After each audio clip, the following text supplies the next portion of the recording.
Sports Flash TV na may dati. Ito ay lagi kang panalo, bakbakan na sigurado, mga balitang box. Ang update kay Donaire at Casimero. Pag-usapan natin yan mga ka-flash. Pero bago ang lahat, huwag kakalimutang i-like, mag-subscribe at hit ang notification bell para updated ka sa mga bidyong katulad nito.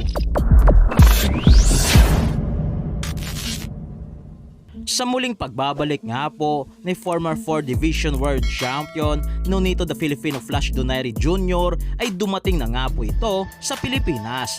At dito ay wala na nga pong sinayang na oras si Donaire at balik ensayo na nga po ito sa Omega Boxing Gym. Sa mga hindi pa nga po nakakaalam, meron nga pong laban si Donaire sa December 17 sa Tokyo, Japan kontra kay Siya Tsutsumi. At dito sa laban na ito mga ka-flash ay nakataya ang WBA World Bantamweight title. So isang mahirap na laban nga po ito para kay Donaire sa kadahilanang may edad na nga po si Donaire na 42 years old na may kartadang 43 wins, 28 knockouts at may 8 talo na, habang ang kalaban ni Donaire ay may edad pa lamang na 29 years old na may kartada sa ngayon na 12 wins, 8 knockouts at wala pang talo. Na dito sa laban ni Donaire ay kailangan itong gamitin ang experience at huwag makipagsabayan, boxing IQ at tamang timing.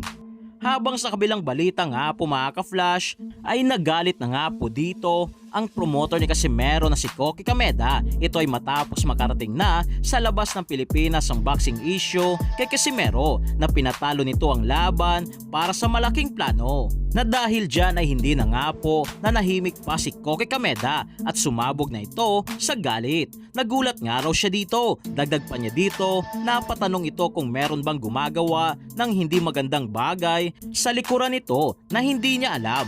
Tatanungin nga raw niya dito ang kanyang pinsan na nakalaban ni Casimero na si Kyonosuke Kameda. Naabangan na lang din po natin kung anong aksyon dito ang gagawin ng promoter ni Casimero, na para naman sa next fight ni Casimero ay malapit na nga po talaga dito may kasang laban ito kontra kay Luis Pantera Nery.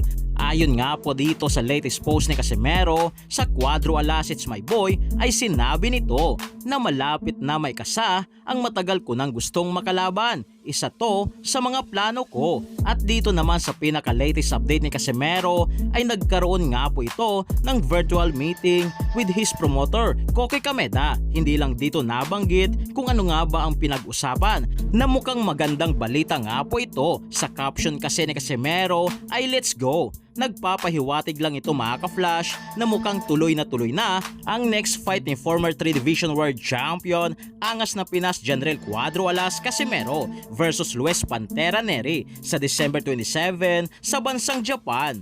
So yan lang para sa ating balitang boxing. Ano ba masasabi nyo tungkol dito? Para sa inyong komento at reaksyon ay komento nyo na sa baba. Hanggang sa muli, ito ang The Sports Flash TV. Laging bago, balitang boxing, laban na kasado. Di papahuli, pagdating sa bakbakan, mga pambato na patuloy ang laban. Sasaliksikin ang bawat babalita, talagang diin, bawal ang mahina sa loob ng ring. Merong pambihira, mga kamao na nagiging bida.